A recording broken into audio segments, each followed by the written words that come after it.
بالله السميع العليم من الشيطان اللعين الرجيم.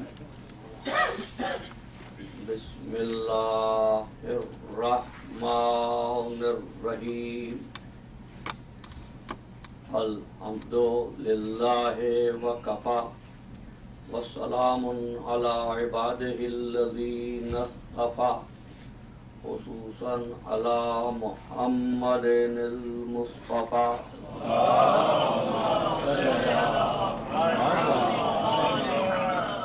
وآل بيته الطيبين الطاهرين المعصومين شرفا إنهم سفينة النجاة ومصباح الهدى.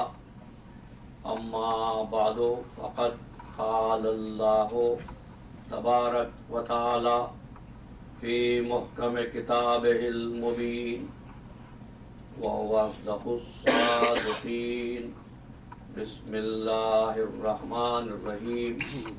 أنزل من السماء ماء فسالت أودية بقدرها فاحتمل السيل زبدا رابيا ومما يوقدون عليه في النار ابتغاء حلية أو متاع زبد مثله كذلك يضرب الله الحق والباطل فأما الزبد فيذهب جفاء وأما ما ينفع الناس فيمكث في الأرض كذلك يضرب الله الأمثال.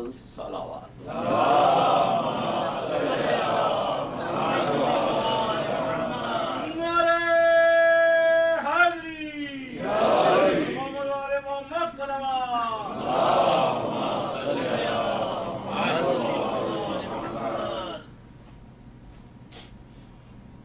عزیزان محترم،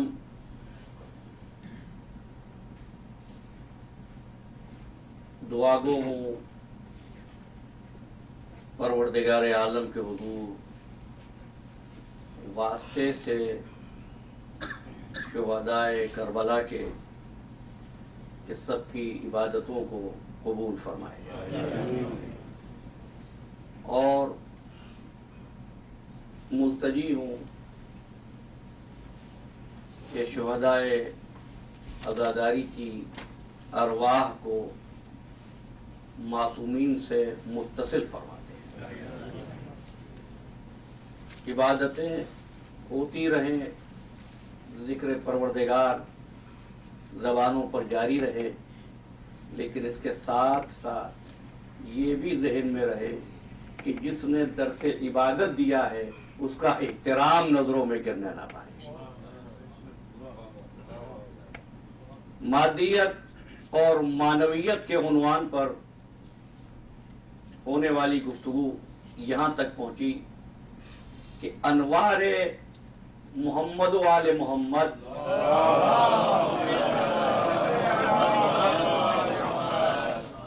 پروردگار عالم کے نور آفتاب کی وہ شعاع ہیں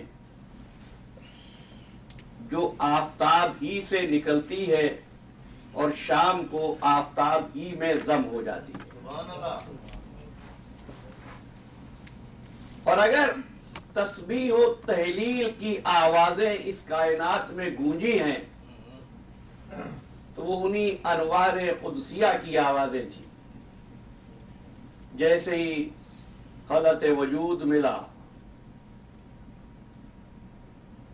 رب العزت کے حضور میں صف بنا کر گویا ہوئے سبحان اللہ والحمد للہ ولا الہ الا اللہ واللہ اکبر. یہ وہ تسبیح اربع ہے جو سب سے پہلے محمد و آل محمد کی زبان قدسی صفت پر آئی.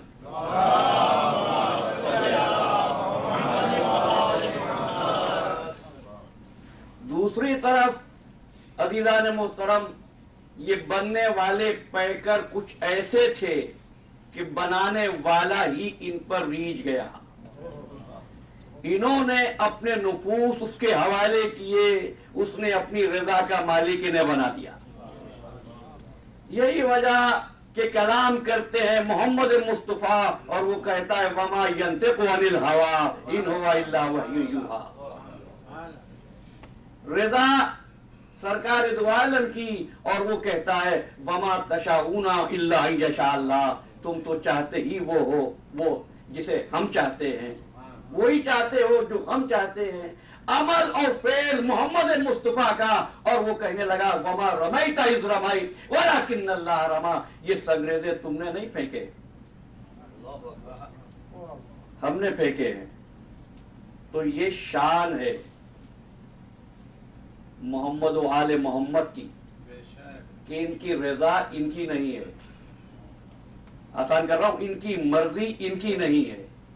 یہ وہی چاہتے ہیں جو پروردگار چاہتا ہے, پروردگار وہی چاہتا ہے جو یہ چاہتے ہیں. لہذا خلاق عالم نے یہ طے کیا کہ ان کو تو اس لیے بنایا ہے کہ مجھ کو پہچانے, کچھ ایسے بھی تو ہوں جو ان کو پہچانے, کچھ ایسے بھی ہوں جو ان کو پہچانے. تو کائنات کی غرض خلقت معرفت محمد و آل محمد ہے.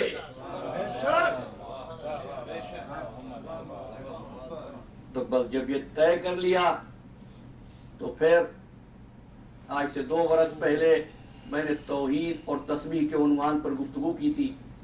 جب یہ طے کر لیا قدرت کی کاریگری نے, صنائے ازل کے منصوبہ صنعت نے, تو اس نے اسی تسبیح اربع سے 4 نظام بنا دیے. سبحان اللہ والحمد للہ ولا الہ الا اللہ واللہ اکبر. سبحان اللہ سے نظام خلق بن گیا, والحمد للہ سے نظام رزق بن گیا, لا الہ الا اللہ سے نظام موت بن گیا, واللہ اکبر سے نظام حیات بن گیا, نظام خلق محمد مصطفیٰ کا, نظام رزق علی مرتضیٰ کا, نظام موت حسن مجتبیٰ کا, نظام حیات حسین ابن علی کا.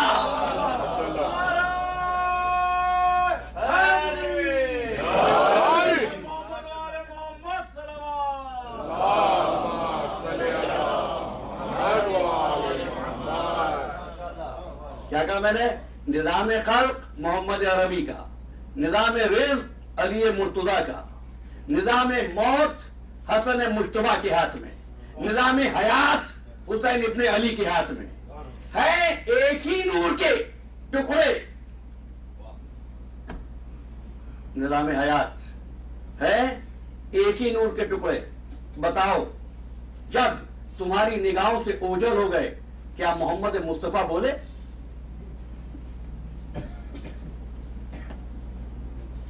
علی مرتضیٰ کو کلام کرتے دیکھا؟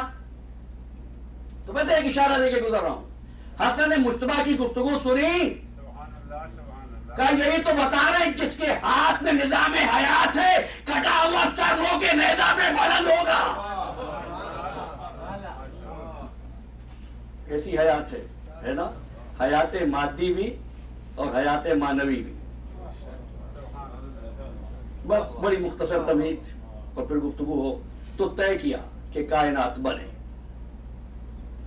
پھر ایک مرتبہ پوچھ رہا ہوں, محمد والے محمد کو بنایا اپنے لیے, کائنات کو بنایا محمد والے محمد کے لیے. محمد والے محمد کا کام اللہ کو پہچانے, تمہارا کام محمد والے محمد کو پہچانے. تخلیق کا آغاز ہوا. سب سے پہلے جبریل امی خلق ہوئے. پیدا ہوتے ہی رب العزت کی آواز سنی, من انا ومن انت, میں کون ہوں اور تو کون ہے.